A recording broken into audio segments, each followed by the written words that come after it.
नमस्कार दोस्तों, हरे कृष्णा, राधे राधे, जय मां मंगला गौरी। कैसे हो आप सब लोग। सावन के महीने की बहुत बहुत शुभकामनाएं। सावन की महीना चल रहा है और सावन के महीने में हर एक मंगलवार मां मंगला गौरी को समर्पित है। अच्छे घर और वर की प्राप्ति के लिए अविवाहित लड़कियां भी इस व्रत को रखती है। अच्छा वैवाहिक संबंध के लिए, पुत्र प्राप्ति के लिए तथा घर का सर्वथा उन्नति के लिए विवाहित महिलाएं इस व्रत को रखती है। पूजा होने के बाद माता मंगला गौरी की व्रत कथा हमें जरूर सुननी चाहिए और घर के सभी मेंबर एक जगह बैठ के इस व्रत कथा को जरूर सुने। आइए सुनते हैं मां मंगला गौरी की व्रत कथा। पौराणिक कथा अनुसार प्राचीन समय में धर्मपाल नामक एक सेठ था। उसके पास धन संपत्ति की कोई कमी नहीं थी। वो स्वयं भी सर्वगुण संपन्न था। देवों की देव महादेव के बहुत बड़ा भक्त था। कालांतर में सेठ जी की शादी, धर्मपाल की शादी एक गुणवान वधू से हुई और वह भी बहुत सुंदरी थी। विवाह के बाद कई वर्ष तक उनको कोई संतान की प्राप्ति नहीं हुई। इससे सेठ जी और सेठानी दोनों बहुत चिंतित रहने लगे। वो सामने सोचने लगे कि अगर संतान नहीं हुई तो उसके कारोबार कौन संभालेगा, उत्तराधिकारी कौन होगा। एक दिन सेठ धर्मपाल की पत्नी ने संतान के संबंध में किसी भी एक प्रकांड पंडित से संपर्क करने के लिए सलाह दी। पत्नी के वचन अनुसार सेठ नगर के सबसे प्रसिद्ध पंडित जी के पास जाकर मिलते हैं। उस समय गुरुजी ने सेठ दंपति को भगवान शिव तथा माता पार्वती की पूजा उपासना करने का सलाह देते हैं। कालांतर में सेठ धर्मपाल की पत्नी तथा सेठ जी विधि विधान से महादेव और मां पार्वती की पूजा उपासना करती है। धर्मपाल की पत्नी की कठिन भक्ति से प्रसन्न होकर माता पार्वती ने प्रकट हुए और बोले, हे देवी, तुम्हारे भक्ति से मैं अति प्रसन्न हूँ। जो वर मांगना चाहते हो मांग लो, तुम्हारी मनोकामना अवश्य पूरी होगी।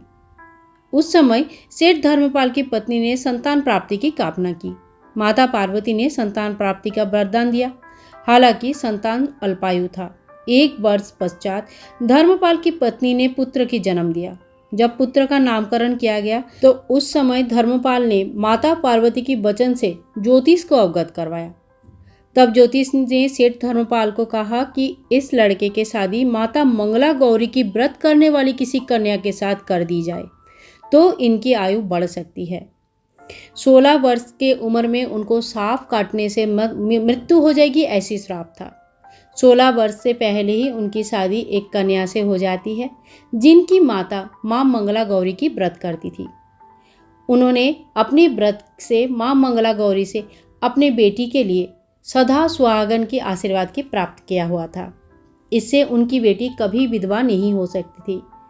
ऐसी बेटी से शादी होने के कारण सेठ जी की पुत्र भी दीर्घायु हुए और 100 साल तक अच्छी तरह से अपना जीवन यापन किया, सुखी वैवाहिक जीवन।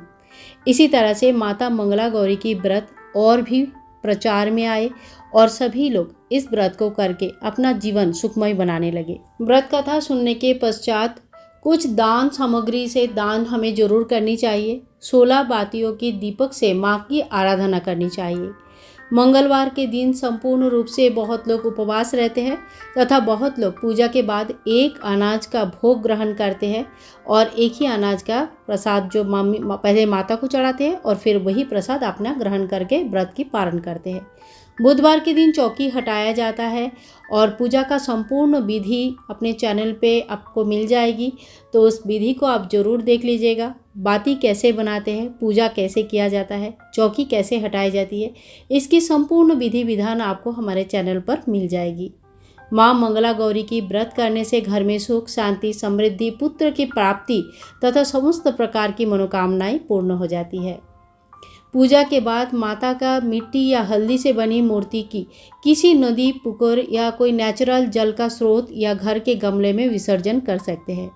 माता मंगला गौरी के विसर्जन किस प्रकार से किया जाता है, फूल, फल तथा बाकी सामग्री का क्या किया जाता है, कितने सालों तक किस तरह से इस व्रत को पालन किया जाता है, उद्यापन विधि क्या है, इस समस्त डिटेल्स वीडियो आपको यहाँ पे मिल जाएगा।